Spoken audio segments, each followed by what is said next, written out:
You know Banaras.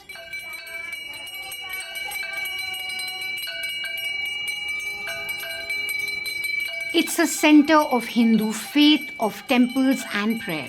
It's represented in Parliament by Prime Minister Narendra Modi.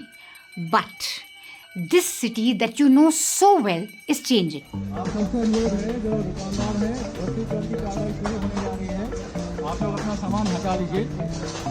आप सभी से अनुरोध है आप लोग अपना सामान हटा लीजिए। जो पूरी टीम है ऊपर पहुंच चुकी है। सबका साथ सबका विकास.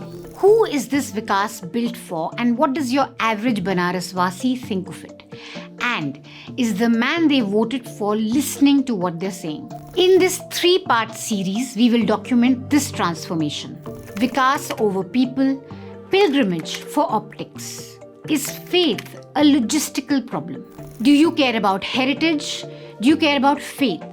Then you should back this NL Sena project. Contribute to our project, Bulldozers in Kashi.